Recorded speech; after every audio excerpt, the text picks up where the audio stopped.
Hi guys. So last time I saw you, it was 2019, I think, and a lot has changed since then. We had a fairly successful harvest from the garden, the vegetable garden. I'm really pleased to say, considering it was the first year that I really went full hog and tried to plant something of everything. There wasn't anything that I was too disappointed with. I did discover I'm not brilliant at growing brassicas. I'm going to have another go this year. I wasn't going to, but then the seeds came out. You know what happens after that. You start planting them. So yeah, I'm gonna have a go at growing pretty much everything again this year and see how it does. We're obviously in for a completely different year to the year that we had last year. Last year was a very dry year throughout the whole of the year, and so far this year it's been a very, very wet year. So who knows what's going to be in store for us later on this year. But you may see that all of this behind me is all new. Well, this was a job that we had done at the end of the year. It's completely changed. So we had patio. You may have seen a video where we had the patio doors put into the lounge. We then decided to have the path done to the front gate, and we decided to cover that with a pergola, and then we decided to extend out a patio outside of the patio doors, go down and put a chicken coop at the end here. So you'll get to see everything in time, but I thought this morning I might just do a little bit of a tour around the garden to see where we are right now. So the vegetable garden hasn't really changed a huge amount. It didn't encroach at all on the patio and pathworks, so it's here. So far I've planted underneath the green cloth there that you can see are my radishes. They're the first crops that are going to be in those beds this year. Then the plan is to go peppers and cucumbers. Sorry, just had to visualize my plan to see where we are. So those are the beds that are along the side here. Last year I tried peppers in there and I tried cucumbers in there, but I had also planted petunias. The petunias were gorgeous, but they took over the entire beds and nothing else really had a chance to grow in there. So after the first crop of radishes that came out, I didn't have a huge amount come out of there. I did have some cucumbers. I did have a couple of peppers. I had an aubergine. First time ever of growing an aubergine. I had 5 plants and I had 1 successful aubergine out of them. So I'm going to have another go at that this year, see what I did wrong last year. So yeah, these are our first 3 tubs. So the 3 tubs come up here, 3 boxes come up here, and then we have the boxes that go down this edge. Now last year I had the tomatoes in the boats. This year I'm going to do the tomatoes along these beds, along the back of these beds anyway, with hopefully basil and onion companion planted with them. I have spring onions that are left over from last year that are still in here. Maybe we'll take a closer look. So we have some spring onions here that were carrying through from last year. We have some kale that is carrying through from last year. The only reason it's carrying through from last year is I actually haven't harvested much of that at all.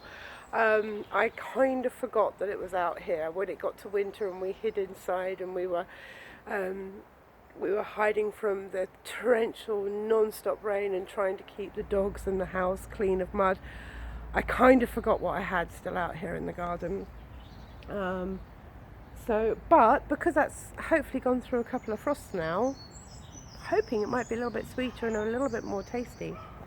There I have planted some onions behind the spring onions, so when we pull out harvest the spring onions, that will leave room for the onions to grow through to full size.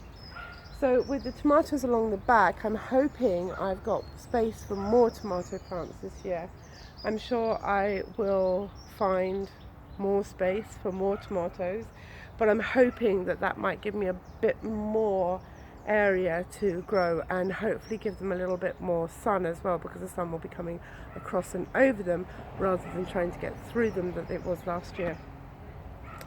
So the boats then, which are here and here, I've planted those out initially with garlic. I've not done garlic before. I was desperate to do garlic last year, completely missed my timing, and so made sure I got some in before it got too late. This garlic went in a little bit earlier, and you can see it's a little bit further ahead, just a touch further ahead. I don't know how it's going to do in here. I'm just going to leave it to do its thing and find out. This one had a lot more in it, and I found what looked like a molehill inside my boat. How a mole got into my boat, I have no idea. I'm really hoping there isn't a mole in there. That could be really bad, really bad for my harvest this year. So I'm hoping that the cats and the dogs might be able to catch that mole and get rid of it for me. So not so many garlic coming up in here, which is a shame. I'm hoping to do some melon over these trellises, which look lovely with the lights on in the evening, by the way. And then do some chard and some spinach. I think that's my plan for the beds this year. Just having a mess around, just having a little bit of a mix up. Don't really know what will do best where until you've tried it. Then again, you're up against, you kind of know where the sun's going to come and go and where's best to plant certain things for the sun. But then what if you don't get any sun? What if you get a really wet year? What if moving the stuff around really doesn't make any difference whatsoever? I am going to do the sensible thing. Try and focus on putting the plants that I really want harvest from in places that hopefully the worst or the best summer will do them good, and then try and find and move around and experiment with the things that aren't so important and see if they do better or worse in different areas than they did last time.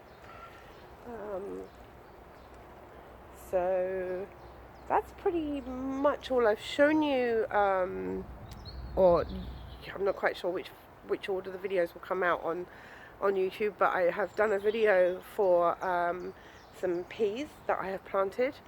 I have some seedlings going on indoors for my brassicas and for my peppers.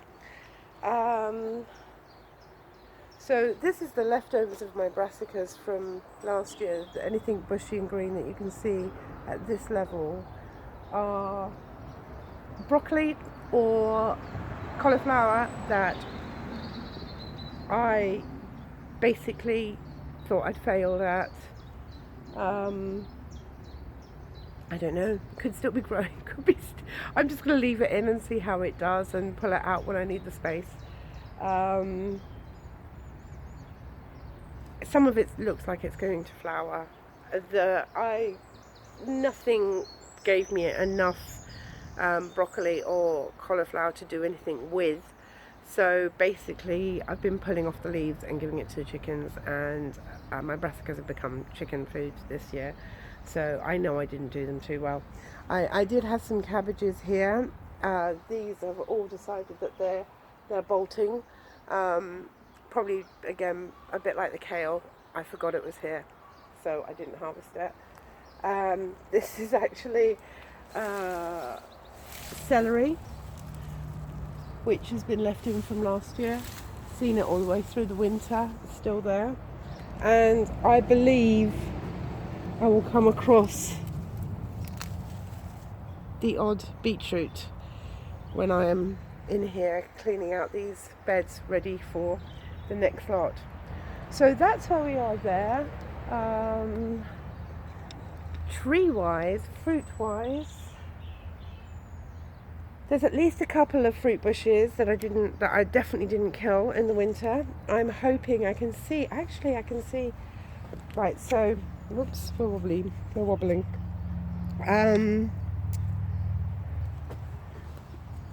Let me take you through them. So this is my thornless blackberry. So that's definitely survived. This is a raspberry. Oh yes, look, we have some green sprouts on the raspberries. That's good. Here we have red currant. That's beginning to sprout. That's good. This, I'm not sure, one of the currants, and I may have killed that. This is another one. Which one's this? This is the black currant, and that's sprouting. So that's good. So generally speaking, it looks like I might still have some successful currants and berries in my... Oh, one of those is blueberry. I've lost my blueberry bush. Oh, there's my blueberry bush. Right, okay, let's go and have a look at the blueberries, see how the blueberries are doing. Oh, yes. There we go. Blueberries doing fine. So they're good for another year, so that's good.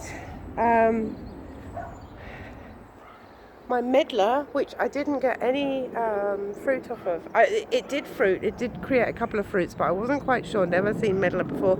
Didn't know when they were going to be ready to eat, and then missed my chance because the birds got them. But the medlar is growing, so that's good. I didn't know when I was planting the trees in the pots. I didn't know how much watering or care they would need over the winter, and I think I've done them justice. I think everything's taken care of itself. It's my first time with trees. I didn't want to plant them in the ground because I actually don't know where I want them to be yet. So I put them in pots. And then of course when you put something in a pot, it takes a lot more care because you need to make sure that they don't dry out. So this is the cherry, and the cherry has got buds coming out on it. The plum has got buds coming out on it. That's good to see. I'm really hoping. I had nothing on the plum last year, so it'll be really nice to get something off of the plum this year. And this is my fig, and my fig looks like it's got some buds on it as well, so that's doing well. Gojo berry, we have some buds on the gojo, so that's good. What other fruit have I got? Oh yes, I do have one other fruit, and it is the kiwi, and I think I might have killed the kiwi. I'm not very happy about that. I was so looking forward to the kiwi, but at the moment that looks like, I'm pretty sure that looks like I've killed it. That is really upsetting. I really wanted to grow kiwi.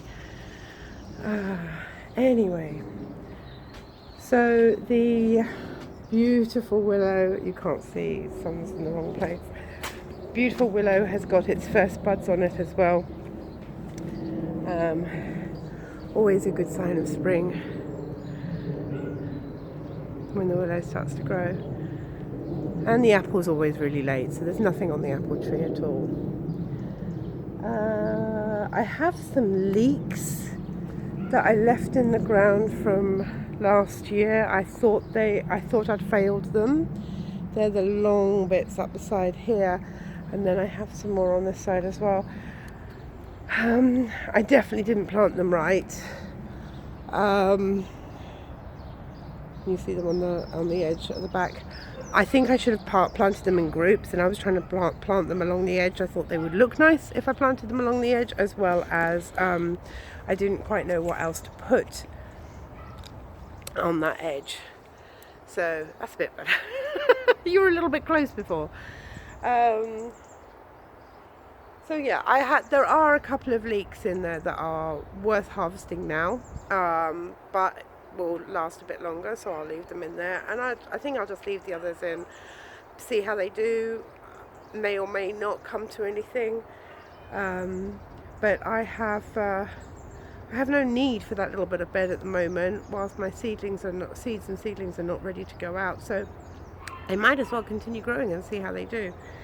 I have the odd onion that, if it hasn't rotted, and some more onions planted in this one here. And some young kale that was planted just before Christmas. So I think that's probably all I've got going. There are some herbs that are beginning to sprout, so that have seen it successfully through the winter. I really need to go and get some planted, some of the annuals planted. I think that pretty much does our very, very basic garden tour for March. It's the first time that it's really been sunny enough, warm enough, dry enough underfoot for me to be inspired enough to get the camera out. So I do apologise for leaving you for the winter. It's been a hard time. It's been a very, very emotional time for those of you that don't follow me quite as closely. My dearest beloved Badger passed away just before Christmas, and I couldn't face the camera, so that is why you haven't seen me. Now I've broadcasted the news, I'm not going to go any further than that because it's still very, very raw with me. So I'm going to leave it there, and hope to see you all soon. Bye.